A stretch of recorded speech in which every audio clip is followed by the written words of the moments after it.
We should always be thankful to our problems because they add learnings to our life.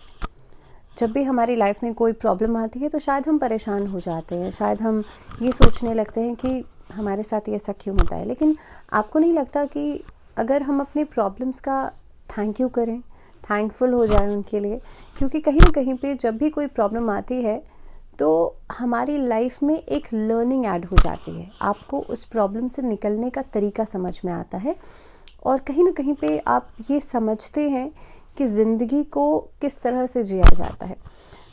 Problems जब भी हमारी life में आती हैं तो हमेशा उसका पॉजिटिव इम्पैक्ट ज़रूर देखना चाहिए, उसका पॉजिटिव साइड ज़रूर देखना चाहिए। और पॉजिटिव साइड यही है कि वो हमेशा हमारे जीवन में कुछ ना कुछ लर्निंग्स लेकर के आती हैं। वेरी वार्म वेलकम, बहुत स्वागत है आप सभी का। मैं हूँ आपके साथ भावना शर्मा।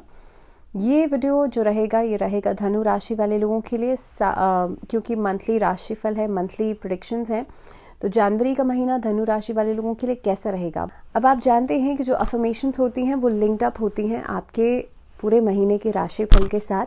तो धनु राशि वाले लोगों के लिए इस महीने में इस तरह की सिचुएशंस बन सकती हैं कि आपके सामने प्रॉब्लम्स आएंगी, but you would start thinking negative about it. तो उसके लिए आपको इस अफर्मेशन को ज़रूर प्रैक्टिस करना है।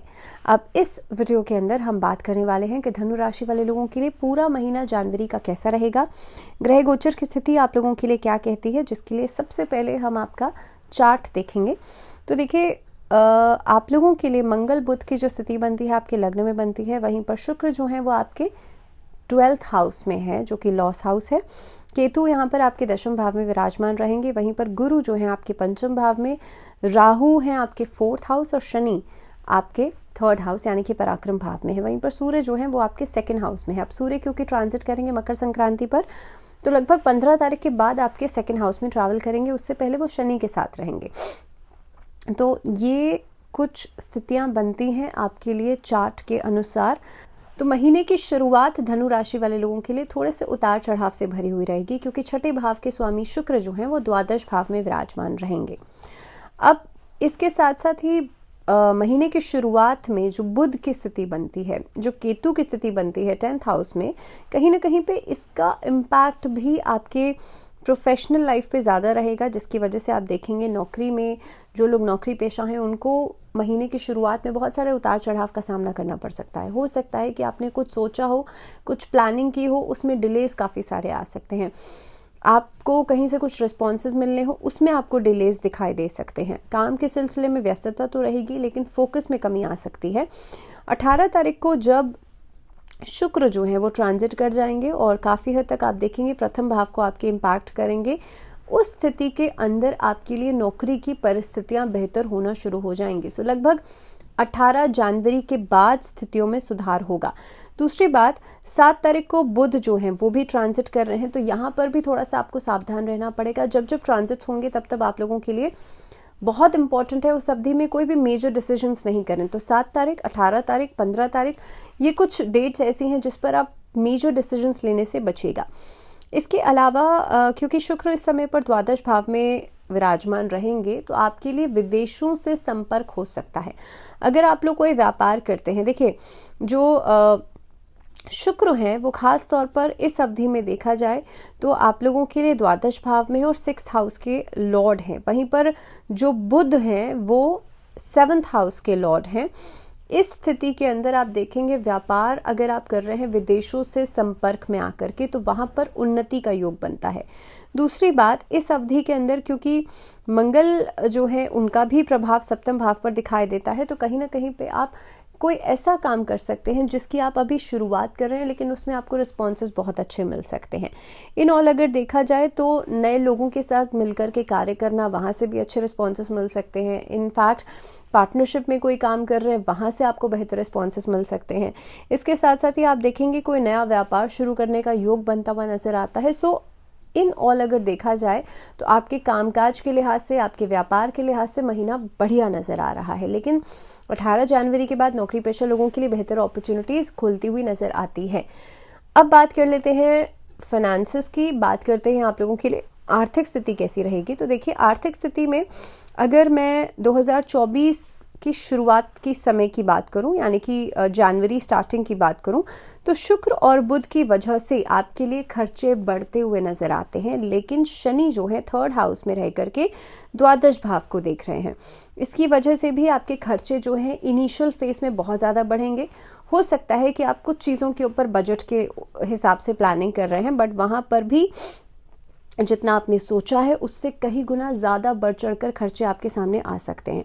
ऐसी स्थिति के अंदर आप देखेंगे लग्जरस चीज़ों के ऊपर, लग्जरस आइटम्स के ऊपर और भौतिक सुख सुविधाओं के ऊपर खर्चा जो है वो आप करते हुए नज़र आते हैं।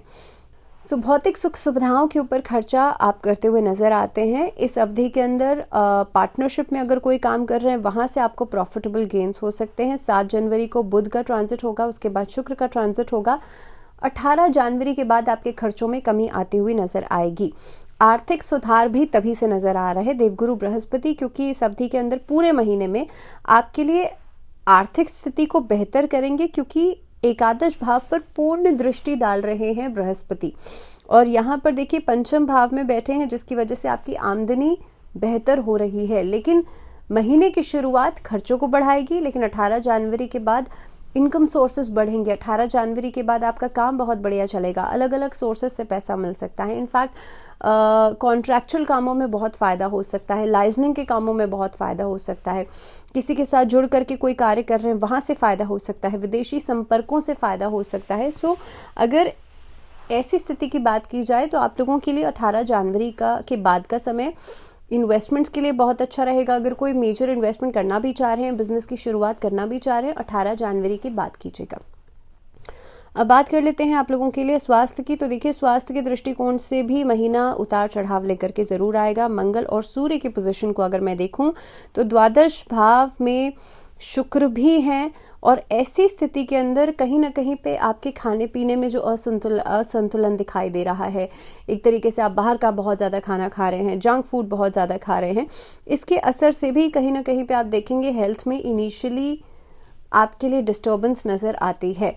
बहुत ज़्यादा हाई फीवर हो जाना, या ख़ास तौर पर आप देखेंगे कि अगर ब्लड प्रेशर का बहुत ज़्यादा बढ़ जाना, स्किन रैशेस या स्किन से जुड़ी हुई प्रॉब्लम्स हो जाना बुध की पोजीशन की वजह से। इसके अलावा आपके स्वभाव में उग्रता की वजह से एंजाइटी लेवल्स भी बढ़ते हुए नज़र आते हैं। तो आप लोगों को कोशिश ये करनी चाहिए इस अवधि में, जितना ज़्यादा आप मेडिटेशन या योग करेंगे उतना ही आपके लिए अच्छा रहेगा, जितना ज़्यादा ध्यान लगाएंगे उतना आपके लिए अच्छा रहेगा। ओम मंत्र का उच्चारण करना आपके स्वास्थ्य को बेहतर करेगा, और कोशिश कीजिएगा अपने आसपास आप महामृत्युंजय मंत्र का जाप ज़रूर करें, या ऑडियो फॉर्म में भी आप चलाएंगे तो भी आपका स्वास्थ्य जो है वो बेहतर रहेगा, उसका इम्पैक्ट आपके ऊपर ज़्यादा रहेगा। इसके साथ साथ ही गंगा जल मिश्रित पानी से स्नान करने से भी आपका स्वास्थ्य बेहतर होगा, और नेगेटिव जो इम्पैक्ट पड़ रहा है, या कहीं ना कहीं पे जो सोच आपकी बहुत ज़्यादा ओवर थिंकिंग की वजह से नेगेटिव जो विचार आ रहे हैं, नकारात्मक विचार आ रहे हैं, वो खत्म होंगे।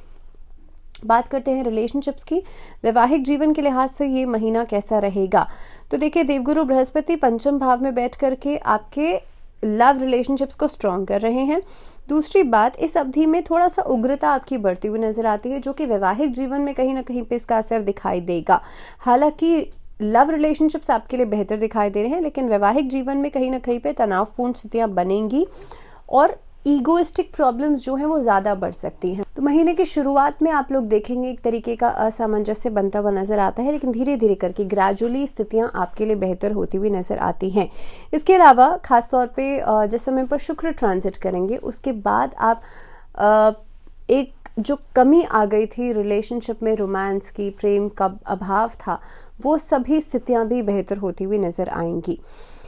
अब बात कर लेते हैं पारिवारिक जीवन के लिहाज से महीना आप लोगों के लिए कैसा रहेगा। तो धनु राशि वाले जो लोग हैं उनके लिए महीना उतार चढ़ाव भरा रहेगा। राहु और केतु की जो स्थिति बनती है, और ख़ास तौर पर दशम भाव में आपके लिए केतु विराजमान है। बार बार पारिवारिक जीवन में जो आपके बड़े हैं या आपके पिता समान हैं उनके साथ क्लैशेस हो सकते हैं, उनके साथ छोटी छोटी बातों पर वाद विवाद हो सकता है। पिता के स्वास्थ्य पर ध्यान देने की भी ज़रूरत है। तीसरे भाव में जो शनि है वो आपके भाई बहनों से लाभ दिला सकते हैं, खासतौर पे आपके ब्रदर्स से, सिबलिंग से आपको लाभ हो सकता है। इसके अलावा इस अवधि के अंदर कोई मांगलिक कार्य होता हुआ नजर आता है। सूर्य क्योंकि आपके द्वितीय भाव में रहेंगे और इस अवधि के अंदर आपके परिवार के जो लोग हैं वो आपको सपोर्ट कर सकते हैं, आपको मान सम्मान दे सकते हैं, आपका जो ओहदा है उसको रिस्पेक्ट करेंगे और आपकी बातों का प्रभाव इस महीने में ज़्यादा दिखाई देगा। बुध और शुक्र की जो परिस्थिति बनती है इस अवधि के अंदर, इसकी वजह से आप देखेंगे आपकी जो कार्यक्षमता है वो विकसित हो सकती है, उसमें बेहतरी आप लोग देखेंगे और कहीं ना कहीं पे उसकी वजह से भी आपका प्रभाव घर परिवार के बीच में बढ़ता हुआ नज़र आता है।